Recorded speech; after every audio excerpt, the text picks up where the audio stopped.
Everybody, welcome. Another episode of The Crowded Booth, episode 25. I'm Bryce Kuhn alongside Noah Severson. Noah's with us 3 weeks ago. We had to take a hiatus because of the hurricane that came through. Jed Woodward was on last week. He's in the crowd watching. And Noah's here today. Noah, first off, before we get into anything, congratulations. Washington State Cougar fan. The Cougs, they pulled out a huge college game day win up there in Pullman. Man, how did it feel? I mean, you're a diehard. You're a diehard. I'm a diehard, and you know, my dad and I have been following them since the real bad days when we were going 0-12 in back-to-back years, and just to watch the crazy pirate at work and watch the resurgence of this team and getting game day for the first time ever, just a nutso scene, and obviously a big win over Oregon, and one of the best Saturdays of my life, Bryce. One of the best Saturdays of my life. Well, I definitely think that it's huge because now they're in the playoff conversation. I mean, one loss, they're still in the playoff conversation, so it's definitely going to be an interesting one as we keep going. But yeah, congratulations on that. I know your dad and you were really excited. You posted all over social media about how hype it was. Yeah. And man, for them to go the first time ever college game day to go there, it's going to be awesome. Yep. Of course, you're watching the show on Facebook Live if you're watching right now. If you're watching the recap of it, we thank you as well. If you're on YouTube and if you're listening to audio as well in your car, maybe on the way to game day because it's not too far here next week. And down in Jacksonville, if you're listening on iTunes, we want to thank you as well. Make sure to like, subscribe, and share with all your friends. Once again, we're here at Moe's Barbecue, Rome, Georgia. Great place, great wings, barbecue food. Like we've talked about multiple times, TVs everywhere. You can watch sports. Come in and get yourself some good food and enjoy some, all kind of sports going on. NBA's kicked off. Yeah. NBA's tipped off. There you go. It's like the sports eclipse where like everything is just lining up, overlapping. Exactly. Got November baseball, NBA, college basketball starting up soon, college pro football, everything. It's exciting. I mean, like you said, you have NBA tipping off, college football right in them, smack dab. Playoff rankings come out next Monday. Yeah. World Series Game 1 was last night. That's the first thing we're going to go ahead and get into. Game 1 of the World Series. Man, I should have went back and watched our episode 2 episodes ago when we had made our predictions. I mean, that was right at the beginning of the division series. Yeah. Red Sox, Dodgers. ESPN is just drooling over that matchup right there. Yeah. But the Red Sox win big. Big win, 8-4. They win over the Dodgers.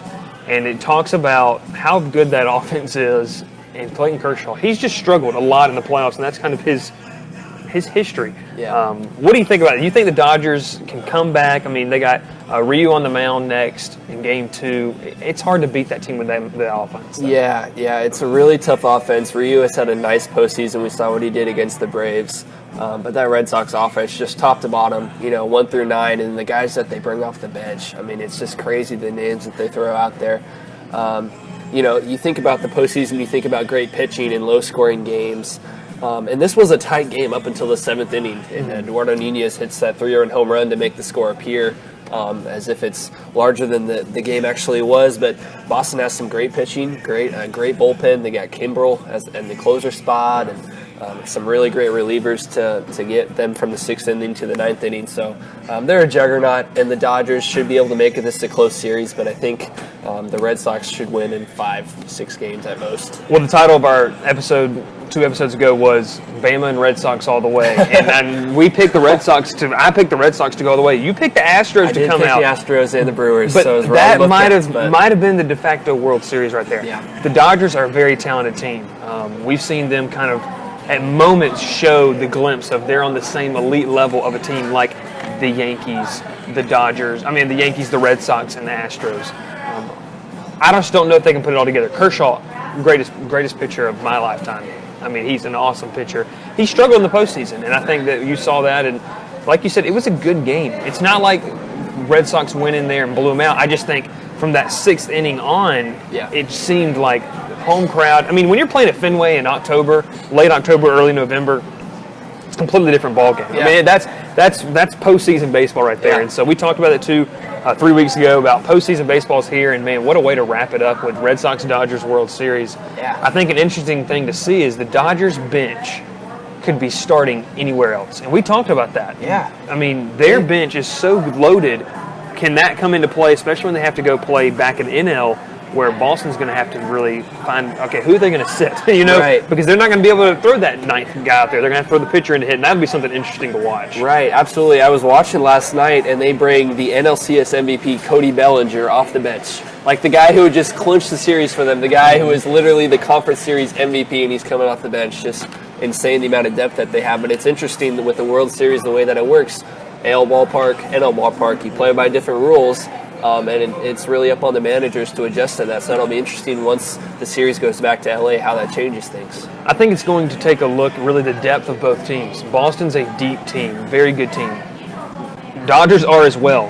Bullpen's going to come into play a lot of it. We've known, it has been well documented, Craig Kimbrell's struggles late in games, and Alex Cora, the manager of the Red Sox, continues to go to him.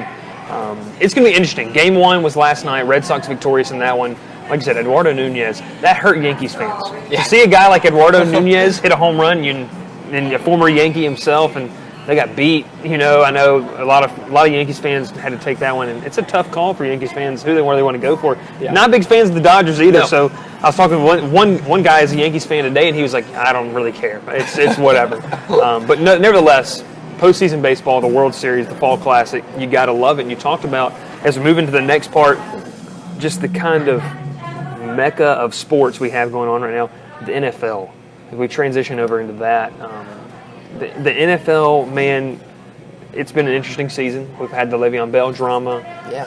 Who knows? We were just talking with a guy here, and is he going to come back? I don't know. I have no idea what's going on.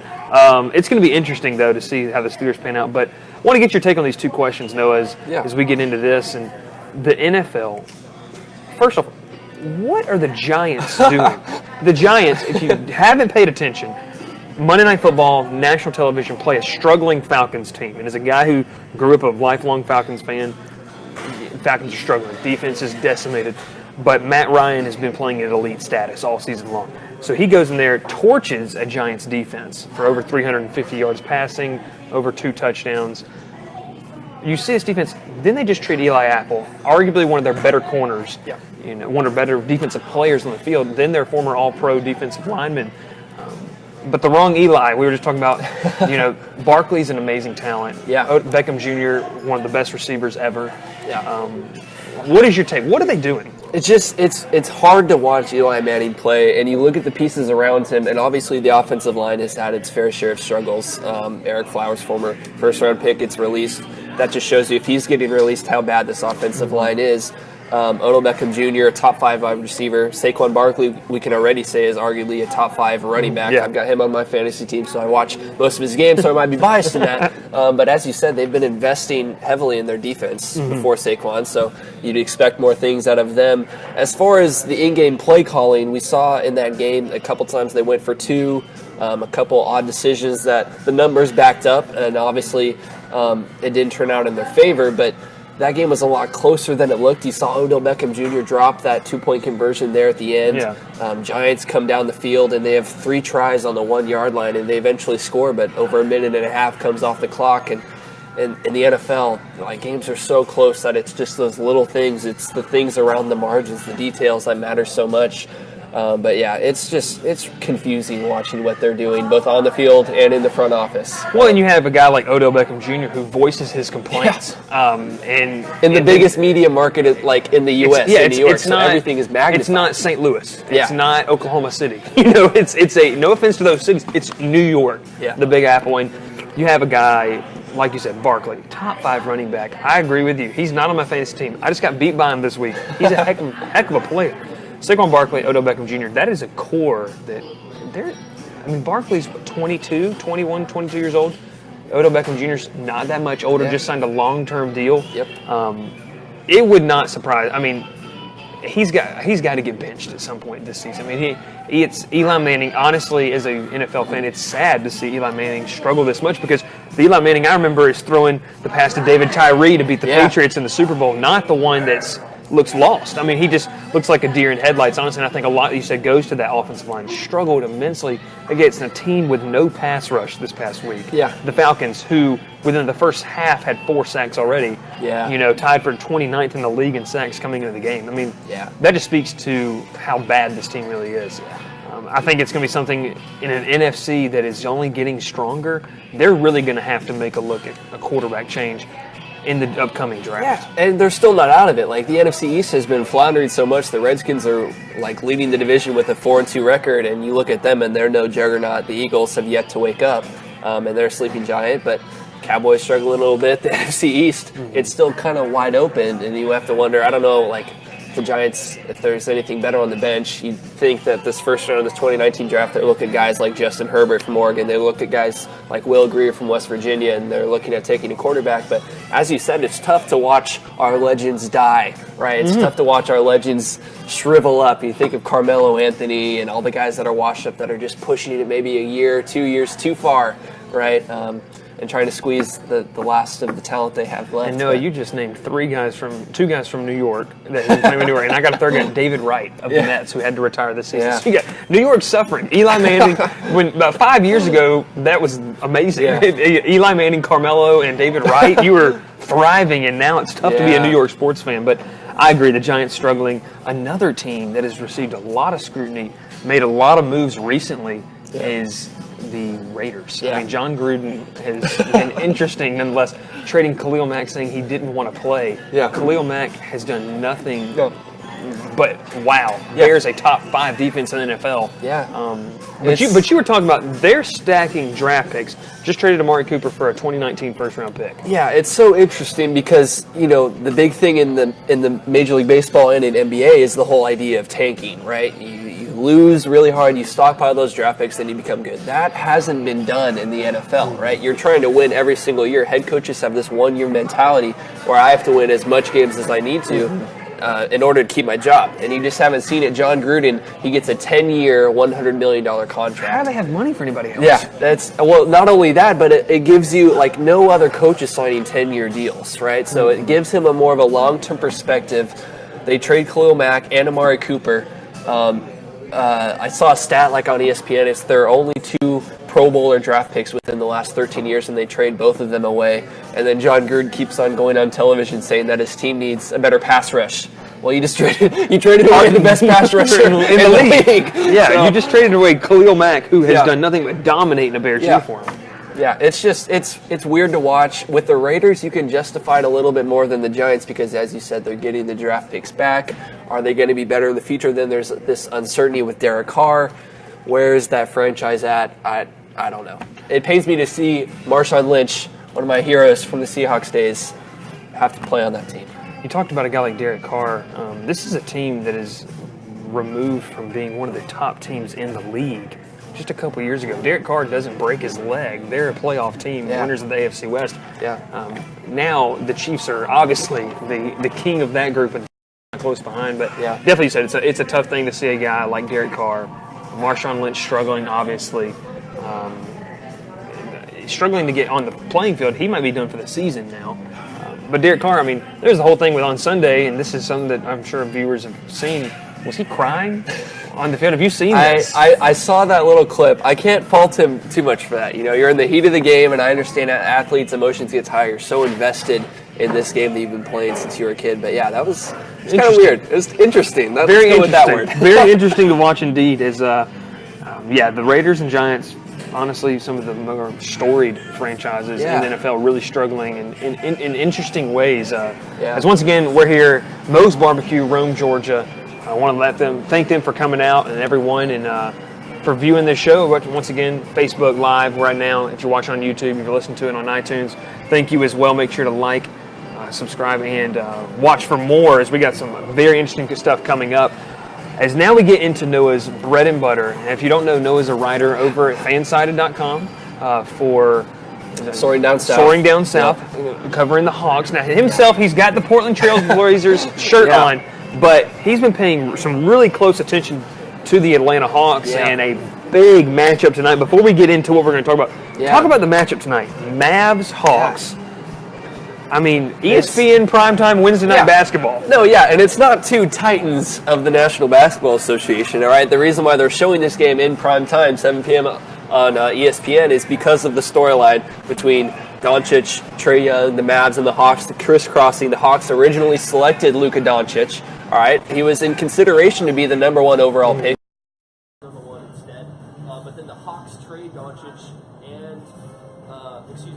trade Doncic for Trae Young, number 5 overall pick, and a first-round pick in the 2019 draft. All right, so it's that storyline between the what if, right? What if the Hawks had kept Luka Doncic instead?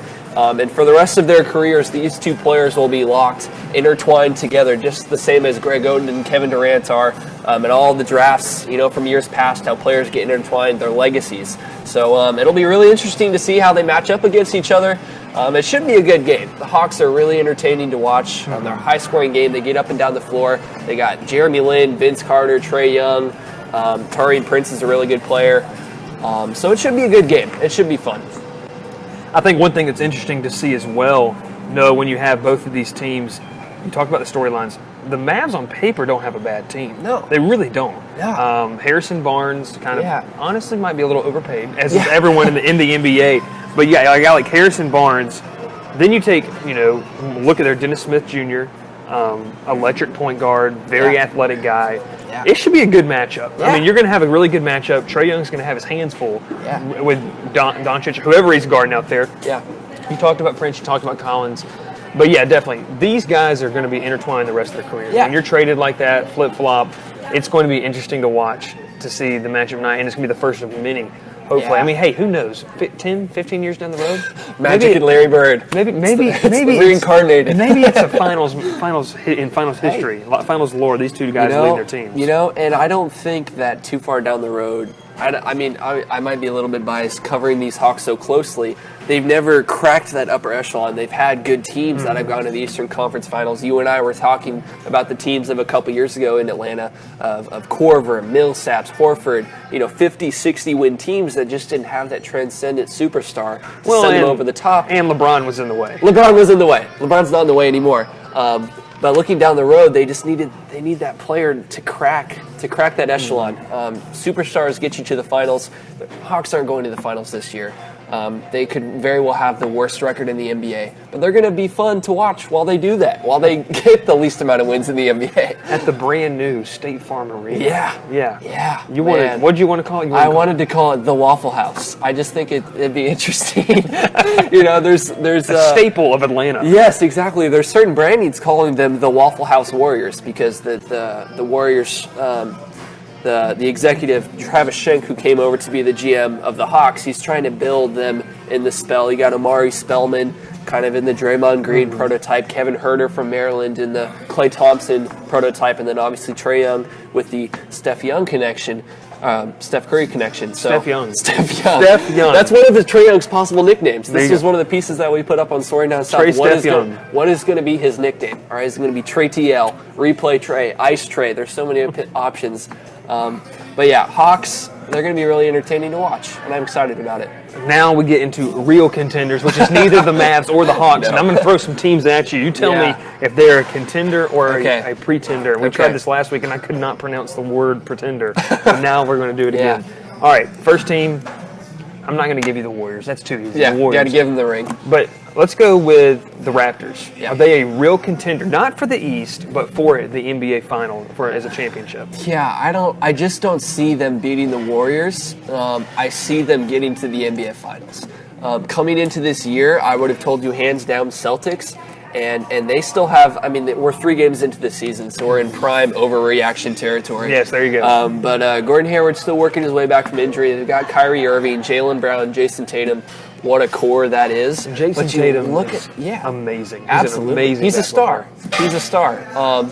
But you look at the Raptors' depth. You look at their second unit. You look at Fred VanVleet from Wichita State heading up that second unit. And you look at Kyle Lowry, Kawhi Leonard. They just got a really, really good team. They're so balanced. And they've got that superstar in Kawhi, the go-to scorer in the final minutes of a close game, that in a 7-game series, I'm starting to convince myself that the Raptors will beat the Celtics in the Eastern Conference Finals. All right, I like that. And like you talked about, Kawhi has got the ability to be that closer for me. I feel like people forgot about Kawhi. Like, oh, he's pretty good. And on opening night, he had like 25 points. Yeah. They were like in 11 rebounds. You're like, oh, he's pretty good. Yeah. Not as good as Trae Young, obviously, who dropped 35 and 11 the other night against the Cavs. Yeah. I think when people saw that, by the way, when they saw that the Hawks were playing the Cavs, and they saw, wow, Hawks put 130 on the Cavs. They were the finals last year. Very different Cavs Very team. different team. Very. Yes. Has Seti Osman. Not the same. Not the same guy. Just slightly as less more powerful than LeBron James. Yes. But it's interesting to watch. So we're going to go. I'm going to flip back over to the West now. Yeah. Oklahoma City Thunder. With a healthy Russell Westbrook and a healthy Paul George and Yeah. Steven Adams, that's kind of their core big three. Yeah. With a guy like Roberson, an elite defender. Yeah. Can the guy shoot? Or I don't know. We're going to see. But Yeah. the Oklahoma City Thunder, are they a legitimate shot? Have a legitimate shot to challenge the crown?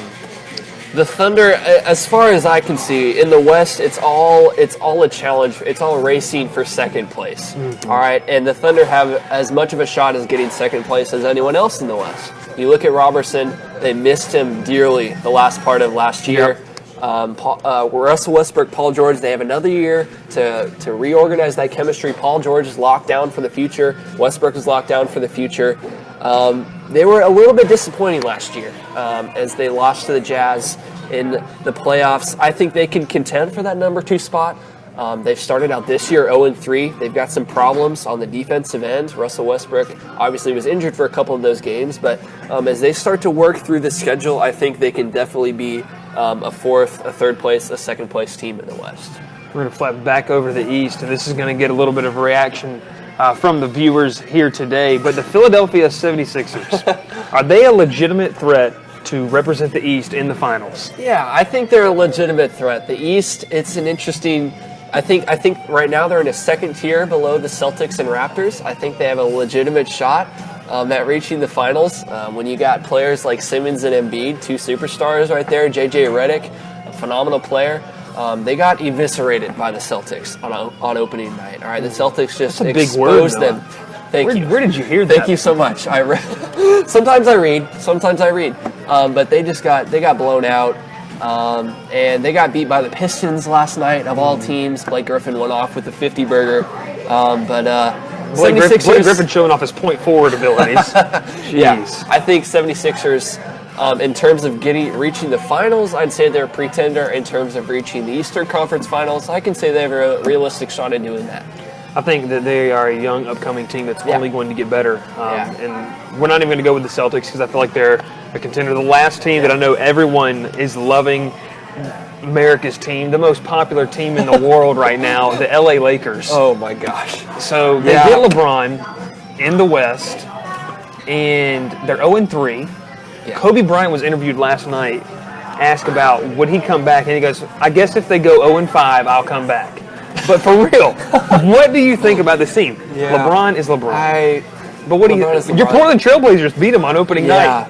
Yeah, and I like the Trailblazers. I think that the Lakers' ceiling is 5th place in the West, if they're lucky. And I said that coming into this season. I have friends telling me that they're going to be 2nd place behind the Warriors, and I just have to pump the brakes on that. The Lakers, they're going to be on TV a lot. They have 16, not even 16, that's just on one network, but more than any other team, they have more like primetime network games. So we're going to be seeing them a lot. I would consider it a win for them if they reach the playoffs this year. The West is so stacked. You and I talked before we even started broadcasting, like how every team in the West got better. Even the Kings, even the Mavs, the Suns, everybody got better. And I'd just be hesitant. I mean, at that bottom half of the Western Conference, you're looking at them having to probably leap in over the Nuggets, leap in over the Timberwolves, leap in over these teams. The Suns probably, the Mavs might make a push for the 8th spot. All these teams that could be right there. And right now with the Lakers 0-3, yes, they have LeBron. If they make it into the playoffs, it'd be interesting to see if LeBron can drag them as far as he can drag them. Because when you're talking about the best player in the world, anything can happen. But right now in 2018, I think it's a struggle for them to even make the playoffs. We're going to talk about best rookies, and we kind of talked about can anyone beat the Warriors? No, they can't. And then getting some, but I'm going to ask you this.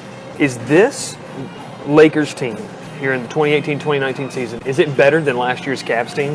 Is LeBron playing with a better group of players than he played with last year? That's interesting. I've had this question. I actually had this question asked to me last night, and I was struggling to think of a good answer. You think about the second best player on the Lakers, and you think for a little bit, and then you probably come up with Brandon Ingram. I mean, I think maybe like Rondo. I mean, maybe Maul, Kuzma. He's not spitting at people, obviously. Yeah, It's tough to think of that second best player. Brandon Ingram he's a number 2 overall pick a couple years ago. He has yet to make that leap into superstardom. With the Cavs last year, you did have Kevin Love, and you traded for Rodney Hill and a couple other guys. I would have to go with the Cavs team last year. I think this Lakers team is more exciting than them with the youth that they have, and with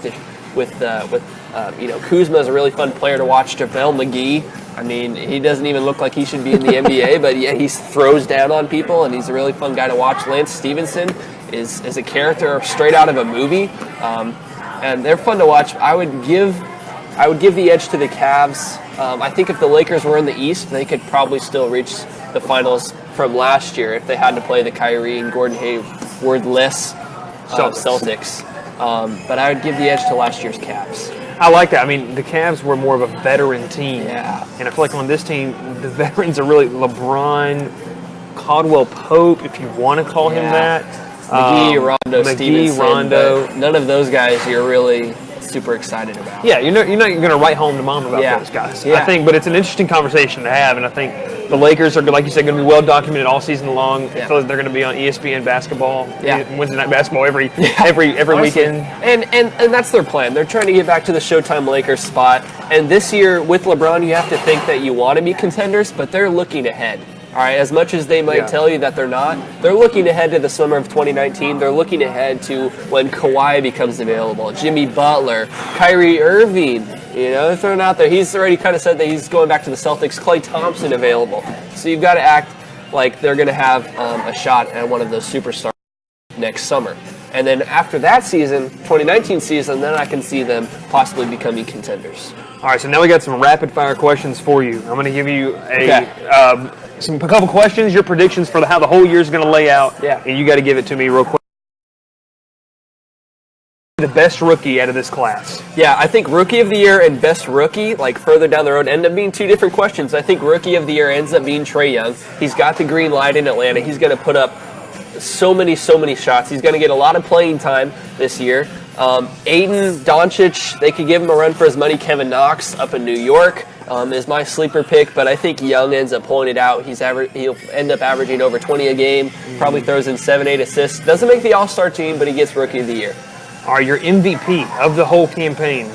MVP. I think it's going to be close between LeBron James and Anthony Davis. I think the Pelicans and the Utah Jazz are two teams that are going to be probably 3 and 4 or 3, 4, 5 in that mix for really, really good teams at the top of the West.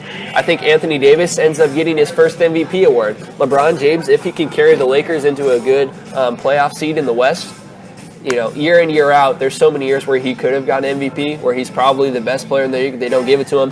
Him with the Lakers, got some excitement. They're on TV a lot. They could give it to him, but I'm picking Anthony Davis. And I like that, too, because, man, I'd like to watch an Anthony Davis, Pelicans, and LeBron James, Lakers playoff series. Oh, yeah. That'd be fun to watch. That would be fun. All right, so here we go. Another thing of award predictions, your coach of the year. Who's going to be the guy that gets maybe the turnaround team?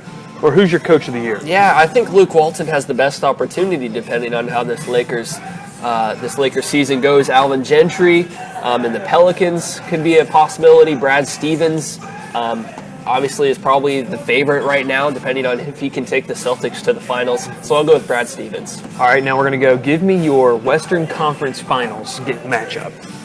I'm going to say Warriors-Jazz, and I think the Jazz take the Warriors to 7 games. Jazz have already beaten the Warriors once this year. They are a vastly, vastly improved team.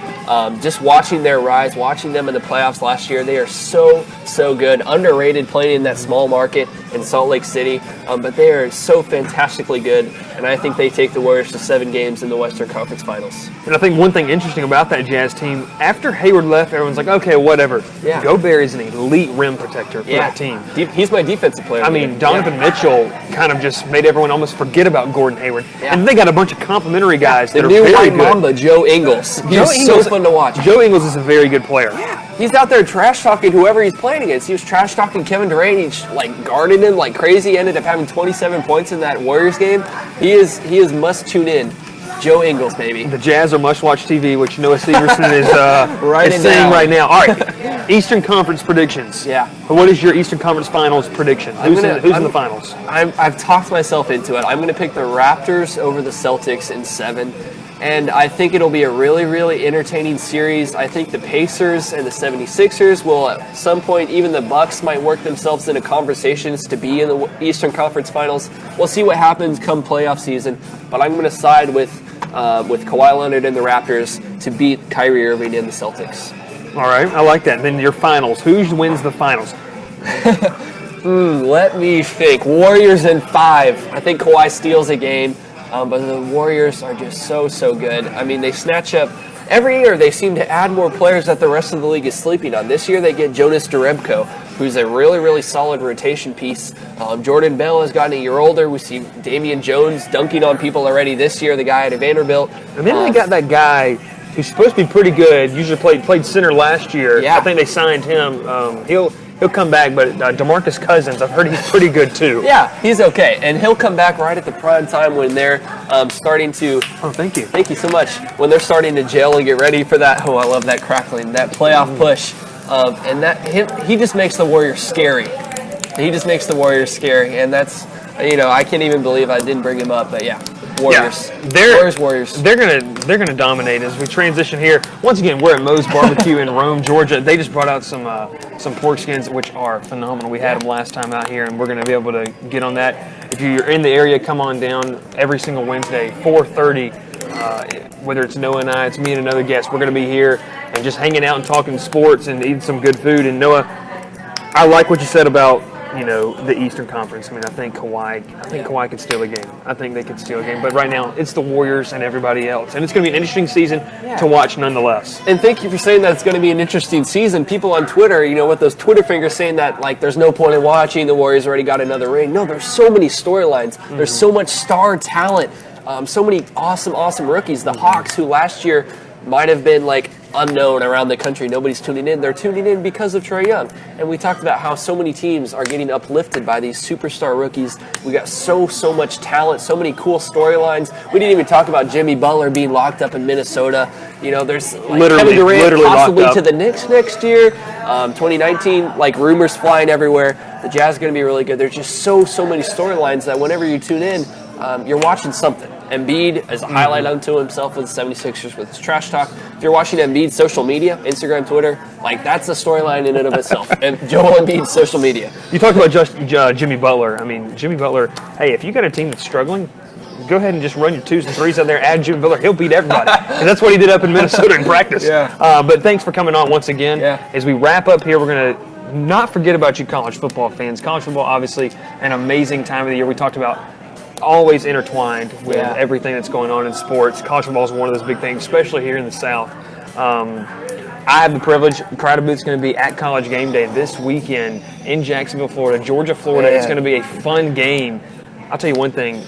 The ticket prices for this game about 6 weeks ago, coming off that loss to Kentucky, Florida, it was not looking too good. Now skyrocketing. College Game Day, top 10 matchup. We talked about your Cougs at the opening of this episode.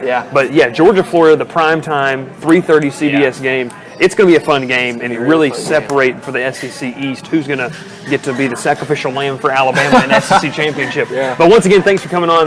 Once again, we're going to be on at College Game Day in Jacksonville. It's going to be a fun one. Make sure if you're there to come find us, and you might win yourself a free T-shirt. And just, make sure you like, subscribe, and all around. We also still have some T-shirts available. You can DM me. You can DM the Crowded Booth on any of our social media. That's Facebook, Instagram, and Twitter. And if you want to go ahead and give a follow to Noah Severson, check out some of his writing. He just did a write-up of Alex Poitras, the former Kentucky standout that's playing and has shown some really good, been kind of that first guy off the bench for the Hawks. And so go ahead and give a follow to them. And thanks for tuning in once again. We're going to dive into this food right here and enjoy, and we'll see you next week.